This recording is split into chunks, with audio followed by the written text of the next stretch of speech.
Halo, Assalamualaikum warahmatullahi wabarakatuh. Jumpa lagi dengan Ibu Rahma di sini. Apa kabar semuanya? Semoga tetap sehat dan semangat belajar ya.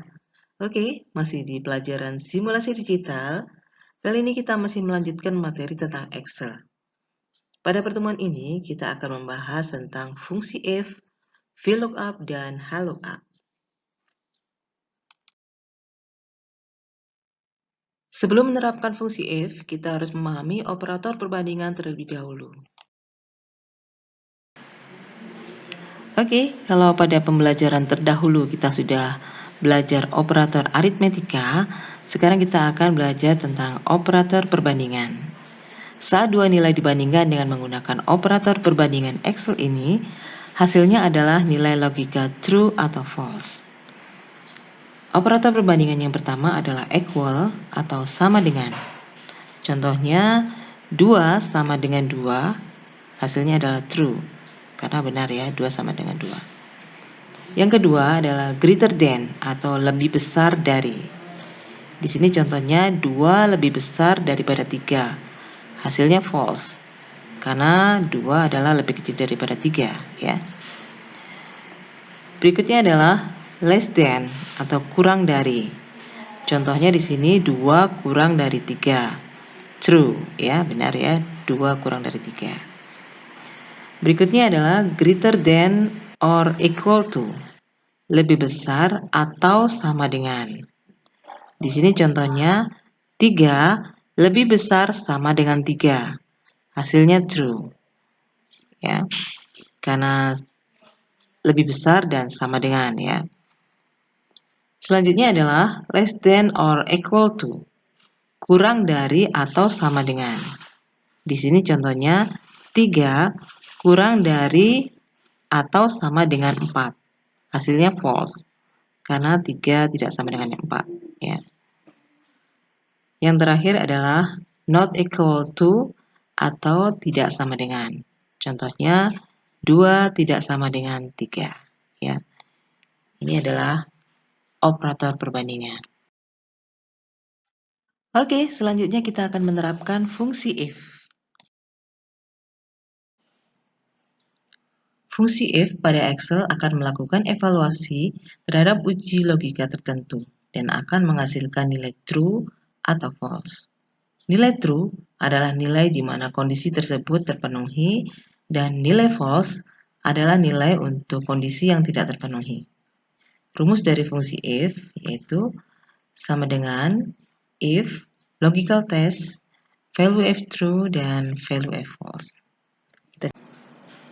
Oke, kita coba rumusnya ya.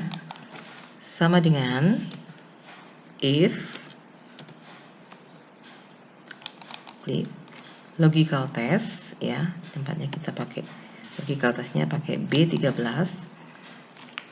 sama dengan, jadi jika B13 sama dengan L ya, maka value if true-nya adalah laki-laki.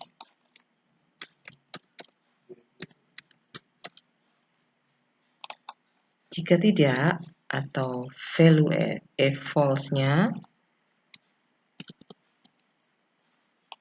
perempuan. Oke, kita kurung tutup, enter. Nah, ini muncul perempuan karena di B13 ini masih kosong ya. Kalau kita tulis L, maka dia akan laki-laki ya. Tadi kan jika B13 sama dengan L, maka laki-laki. Kalau tidak L, misalnya selain L, maka perempuan. Oke, kita coba rumus tadi di kolom ini ya untuk mengisi keterangan gender. Kalau L nanti laki-laki, kalau B perempuan. Kita coba sama dengan if logical testnya adalah ini ya. Jika C5 sama dengan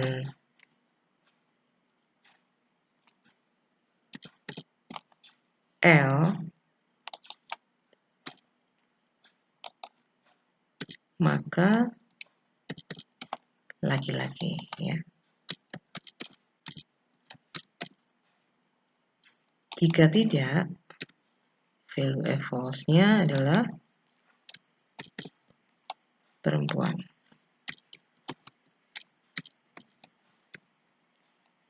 Oke, kurung tutup, enter. Oke, kita cek di sini rumusnya sudah benar ya. Kemudian kita drag ke bawah untuk mengaplikasikan di baris berikutnya. Nah, kalau P ini perempuan, L laki-laki. Oke, kalau kita tadi sudah menggunakan rumus if tunggal untuk mencari laki-laki dan perempuan, selanjutnya kita akan menggunakan rumus if bertingkat, karena nanti kita menggunakan if-nya lebih dari satu, yaitu untuk mencari huruf di sini, nilai huruf ya, karena kriterianya ada banyak ya. Ketika nilai di sini ini rentangnya 0 sampai 25, maka hurufnya nanti E.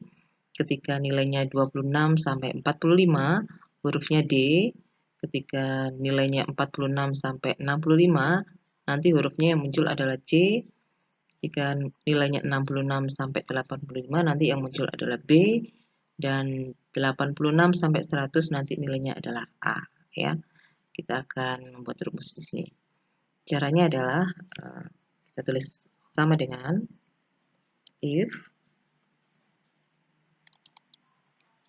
logical testnya adalah angka ini ya. Kemudian ketika angka itu lebih kecil sama dengan 25, karena 25 adalah angka, jadi tidak perlu tanda petik ya. Kalau 25 maka nanti hurufnya adalah E ya, kita tulis E di sini. Selanjutnya kita tulis if lagi. If logical testnya ini angka lebih kecil sama dengan 45, maka hurufnya adalah D. Ya. Nah, kita tulis if lagi. Jika ini E5 lebih kecil sama dengan 65, maka hurufnya adalah C.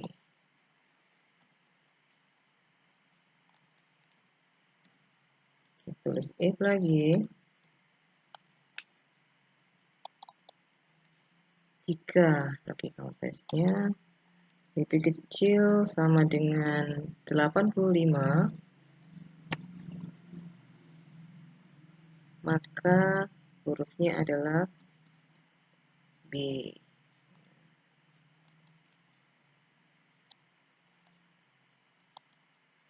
Karena terakhir kita tidak perlu menuliskan if lagi, langsung saja kita tuliskan kalau tidak ini semua berarti A.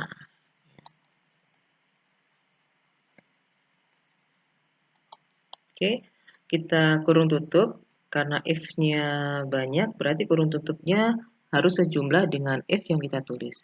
Tadi kita menggunakan if 1, 2, 3, 4. Jadi kurung tutupnya ada 4 ya. 1, 2, 3, 4. Oke.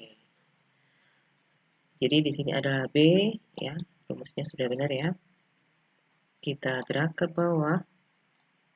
Oke. Kalau 89 berarti rentangnya ada di sini A. Kalau 45 rentangnya ada di sini D. 50 ada di sini C. Ya. Itu untuk rumus if bertingkat. Berikutnya kita akan menerapkan fungsi VLOOKUP. VLOOKUP merupakan fungsi pada Excel yang digunakan untuk melakukan pencarian nilai dari suatu range atau referensi table secara vertikal. Rumusnya adalah VLOOKUP, kemudian lookup value, ini bisa nanti kita cari melalui kodenya, kemudian tabel array, ini tabel referensinya kita blok nanti, kemudian kolom indeks itu yang ini bagian mana dari kolom ini, kemudian range lookup.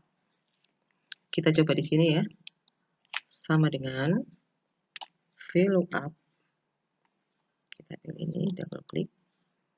Lookup value-nya ini B, kemudian kita mau mencari nama barangnya kita tabel array-nya ini dulu, tabel array-nya, kemudian supaya ini tidak berubah, kita kasih string, yaitu kita pakai F4.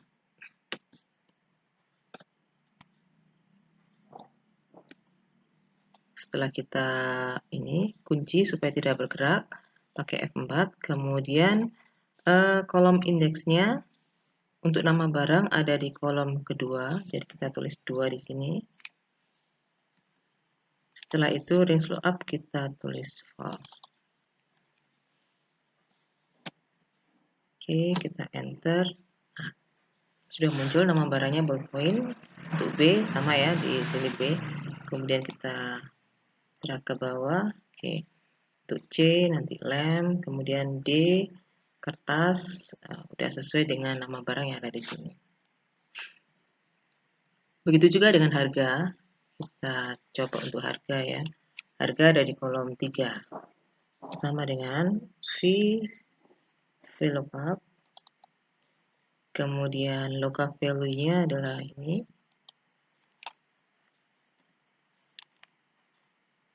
Table array-nya sama seperti tadi.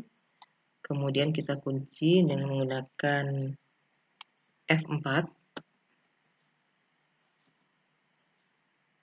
Kemudian kolom indeksnya itu harga ada di kolom 3 ya. 3, kemudian ini pakai false. Okay. Ballpoint harganya 5.000. Kita drag ke bawah. Lem harganya 3.500, buku 3.000, sudah sesuai dengan harga di sini. Kita lanjut ke satuan ya. Sama dengan tadi. Lookup value-nya pakai kode, kemudian table array kita kunci dengan F4. Kolom indeksnya 1, 2, 3, 4, dia ada di kolom keempat. Kita pakai false. Kurung tutup, enter. Oke, satuannya buah. Oke, sudah sesuai dengan tabel yang ada di sini. Oke, kita akan menerapkan rumus VLOOKUP pada predikat di sini ya. Kalau misalnya angkanya segini atau hurufnya 70 atau B, nanti predikatnya baik dan seterusnya berdasarkan kriteria yang ada di sini ya. Kalau E gagal, kalau D kurang, kalau C cukup, B baik dan A sangat baik. Oke, kita cobakan rumus VLOOKUP sama dengan VLOOKUP ya. Oke, untuk lookup value-nya kita pakai angka bisa atau huruf bisa ya, huruf aja ya. Kemudian tabel array kita pakai di sini. Jangan lupa dikunci dengan F4. Kemudian kolom indeksnya predikat ada di kolom kedua ya. Kita pakai false. Kurung tutup. Oke, baik ya. Kita cek rumusnya sama ya. Kita drag ke bawah. Oke. sudah muncul di sini sesuai dengan kriteria yang ada di sini ya. Kalau D kurang, C cukup, B baik, A sangat baik. Selanjutnya adalah penerapan fungsi HLOOKUP. Fungsi HLOOKUP pada Excel digunakan untuk melakukan pencarian nilai dari suatu range atau tabel referensi secara horizontal. Sama dengan VLOOKUP, hanya saja tabel referensi yang digunakan ini berbentuk horizontal ya. Ini kita coba untuk HLOOKUP, rumusnya hampir sama, hanya ini di depannya adalah HLOOKUP. Sama dengan HLOOKUP, lookup value-nya P, kemudian tabel array, kita sini jangan lupa untuk kunci dengan F4, kemudian row index name-nya dia berada di baris keberapa ya, nama barang berada di baris kedua, terus 2, kemudian false, kurung tutup, kemudian enter ya. Nama barangnya sudah muncul di sini, kita drag ke bawah. Oke, sudah sesuai dengan tabel referensi yang ada di sini. Kita coba dengan harga sama ya, sama dengan HLOOKUP, kemudian lookup value-nya pakai kode tabel array, kita seleksi di sini, kemudian jangan lupa dikunci untuk F4. Kemudian untuk harga ini ada di baris keberapa? 1, 2, 3 ya, kita 3, kemudian false, kurung tutup, enter ya. Point ya, hasilnya sama ya, sama dengan yang ada di sini. Kita coba sekalian yang untuk yang satuan ya, sama dengan HLOOKUP, kemudian lookup value-nya B4, tabel array, kita seleksi tabelnya, kemudian jangan lupa dikunci dengan F4, kemudian satuan ada di baris keempat ya, 1, 2, 3, 4, kemudian false, penutup, enter. Oke, itu tadi penerapan rumus HLOOKUP ya. Oke, demikian tadi pembelajaran kita hari ini. Selamat belajar dan semoga sehat selalu. Wassalamualaikum warahmatullahi wabarakatuh.